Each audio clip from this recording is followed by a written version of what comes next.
todos. E esses slogans, eles vão se repetir em diversos lugares. Para mim, eles traduzem esse nacionalismo exacerbado que esses governos advogam. A gente tem ideologias que são ideologias nativistas, né? Ou seja, elas estão bastante associadas ao nacionalismo, que daí é entendido como um conjunto originário de pessoas que precisa ser fechado, que precisa ser homogêneo, que precisa ser puro. E isso me bateu muito quando revelaram aqueles vídeos das reuniões ministeriais do governo Bolsonaro, e a gente vai ter lá o nosso ex-ministro da Educação, o Weintraub, falando o quê? Eu não sei por que, e eu não estou reproduzindo, não me lembro exatamente o que ele disse, mas ele disse algo para o efeito de... como assim movimento de mulheres, movimento negro, indígenas? Essas pessoas não entendem que só existe um povo e que é um povo brasileiro, ou seja, uma ênfase muito grande na necessidade de que nações sejam homogêneas. E com esse nativismo e com essa homogeneização da população de um país, da nação, a gente vai ver um sentimento anti-imigração muito grande, certo? Que é o quê? Bom, se nós somos só um povo, nós não podemos nos misturar, nós não podemos ser contaminados por outros povos, por outras pessoas, independente de sabe-se lá por que elas vieram para aqui. E a gente vê claramente também digamos assim, uma tendência de autoritarismo, ou seja, de centralização de poder e de cercear liberdades políticas. Se a gente historicamente vai identificar essas características na experiência do fascismo italiano e do nazismo alemão, hoje em dia a gente vai conseguir perceber os mesmos traços em movimentos que são neofascistas e neonazistas. E aqui eu acho bem interessante, a gente tem usado o neofascismo um pouco para tudo, e eu evito falar disso, por isso que eu estou fazendo um pouco essa explicação sobre a extrema-direita, porque eu tendo a entender que a gente tem que chamar de neofascismo quem quer voltar para a Itália fascista, entende? Para quem quer recriar a Itália fascista. A gente tem que chamar de neonazismo quem está retomando os símbolos nazistas e as ideias nazistas. Extrema-direita me parece ser um guarda-chuva mais amplo que vai incluir esses termos, que vai incluir esses movimentos, mas que também vai incluir outros movimentos que são novos e que são bem interessantes, que a gente vai ver, por exemplo, o caso da direita alternativa nos Estados Unidos e o que a gente percebe dessa extrema-direita bolsonarista no Brasil. Por que eu gosto de como é que tu termina a tua pergunta? Porque me parece que a gente precisa prestar atenção para a forma como esses novos movimentos, sobretudo a direita alternativa, esse bolsonarismo no Brasil, se apropriam de tecnologias de informação. E isso é de fato muito novo.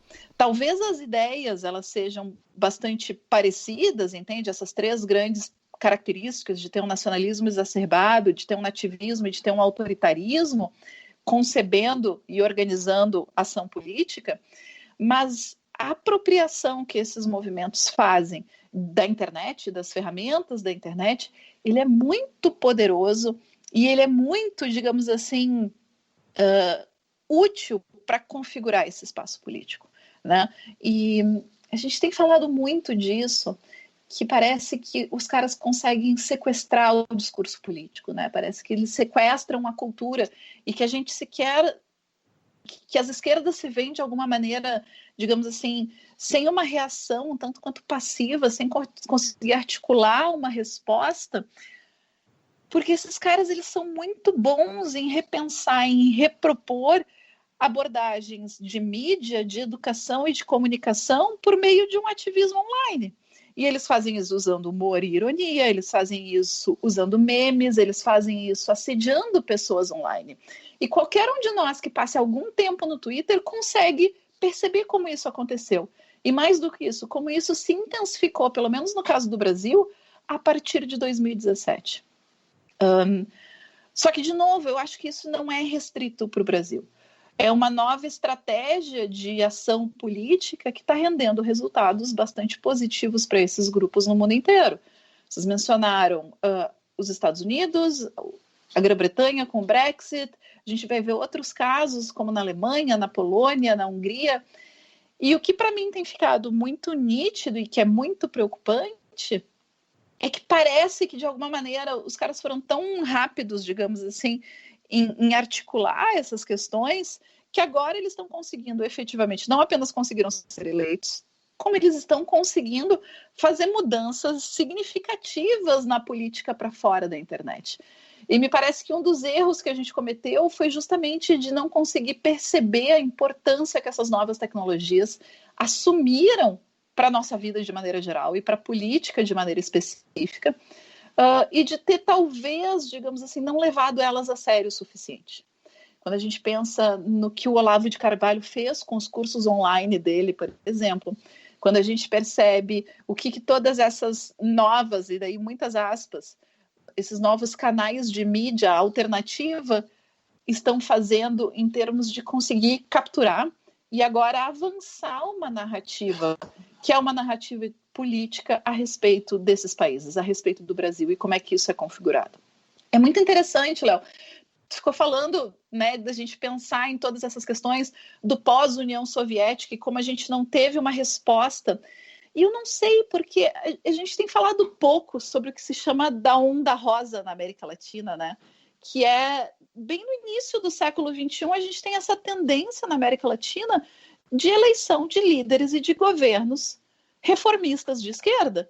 A gente vai ter o Lula, a gente vai ter o Chávez, o Morales, o Kirchner, o Tabaré Vázquez. Ou seja, parece que a América Latina nos oferece um momento interessante para a gente pensar o que isso significa, porque eu acho que a gente não está, o nosso momento atual não está respondendo só a essa mega estrutura do fim da Guerra Fria e da desarticulação de uma resposta ou de um possível futuro que era representado pela União Soviética, mas que mesmo depois do fim da Guerra Fria, nós conseguimos articular no espaço da América Latina uma resposta à esquerda. A gente tem um momento que é um momento muito poderoso, certo? De contestação dessa ordem hiperliberal, hipercapitalista do final do século XX, que acontece na América Latina. Mas eles são imediatamente substituídos por uma onda conservadora a partir de 2010, que é o que a gente está vivendo agora. Então eu fico pensando, né, e a gente sempre, quem pesquisa esses temas sempre se pergunta, tá, mas o que é similar, o que é diferente? Me parece que uma das similaridades é isso que tu disse, parece que os caras deturpam o discurso nacionalista para conseguir mobilizar essa massa para projetos que não são necessariamente positivos ou que não são necessariamente benéficos para essas populações. Eu acho que nacionalismos, pelo menos assim, olha, a partir de 1850, eles sempre tiveram essa característica, de que eles viraram ideologias que são coordenadas por uma elite que vai definir, que vai avançar quem participa, por que participa e qual é o conteúdo dessa ideologia, ou seja, quem é que é nacional, quem é que é cidadão.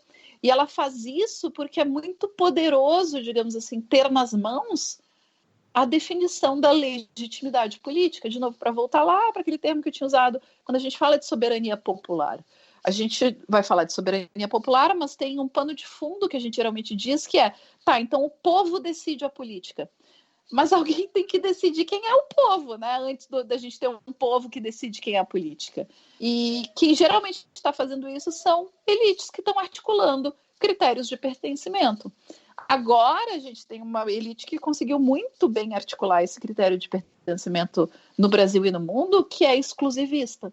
Entende? Então a gente volta para o Weintraub falando, não tem mulher, não tem negros, não tem indígenas, tem brasileiro. Só que ao falar isso, a gente pode dizer, não, o que ele está dizendo é que todas as mulheres são brasileiras, os negros são brasileiros. Não, ele não é isso que ele está dizendo. Esses caras, eles têm uma noção muito clara de quem são os brasileiros. E eles já conseguiram, se eles não falam isso abertamente, eles já conseguiram deixar muito nítido pelas ações deles que os brasileiros que eles estão pensando não são negros, não são indígenas, não são LGBTQs e não são mulheres. E até para fechar da minha parte, Tati, dentro dessa questão de que esse campo a extrema-direita acabou ganhando dentro da internet e que nesse aspecto nós perdemos e vamos ter que rever formas de chegar até as pessoas, de tentar uma mobilização maior, ao mesmo tempo depois de tudo isso, todo esse campo que eles ganharam, por conta de toda a liberdade que foi dada a eles, para que eles pudessem passar esse tipo de mensagem, começa agora a movimentação de, por exemplo, que a gente tem visto aí com algumas contas, né, dessas figuras sendo suspensas, o próprio Luciano Hang aí, alguns blogueiros de extrema direita e tudo mais. E aí eles ganham uma narrativa para eles também, porque como antes eles tinham esse campo para atuar livremente, agora eles não têm mais, eles usam a narrativa da censura, né? O que também faz com que o cidadão médio ali, esse cara que tá meio perdidão, também passe a comprar uma ideia de que, na verdade, quem está censurando, quem está sendo censurado e quem está tirando a liberdade, no caso, não são eles, que eles são a favor da total liberdade. Quem está tirando a liberdade são os ministros do STF, é o próprio Twitter, o Facebook, nós que pregamos que algumas ideias elas não podem mais ser aceitas e propagadas por aí, mas eles ganham esse ponto na narrativa, né? E é muito curioso, né? Tem um historiador que eu gosto muito, que é o Emílio Gentili. Ele é um dos grandes historiadores do fascismo, assim. E ele vai dizer que o que a gente está vivendo agora não é um neofascismo. O que a gente está vivendo agora é, na verdade, uma colonização do espaço democrático.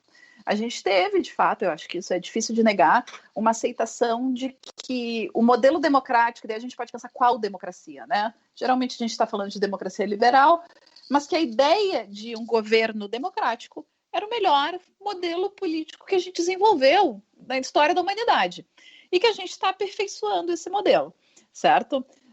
Então, me parece que, ainda que a gente olhe para as nossas democracias e que elas sejam profundamente injustas e falhadas, a gente não consegue ainda, pelo menos de maneira geral, abdicar da ideia de uma democracia. Ou quando tem gente que é corajosa o suficiente para abdicar da ideia da democracia, vai dizer o quê? Não, eu prefiro o regime autoritário.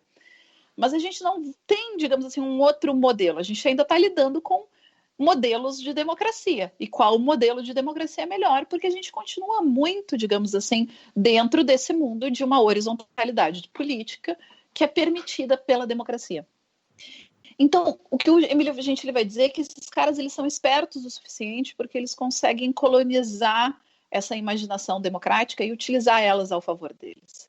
É óbvio que esses caras não têm nenhum interesse em democracia. Não tem. Bolsonaro não tem nenhum interesse num regime democrático, certo? Mas o regime democrático ele é certamente bastante versátil, que permite que esse líder, que é um líder que não é democrático, assuma o poder por meio de um pleito democrático e começa então a subverter todas as nossas instituições, né?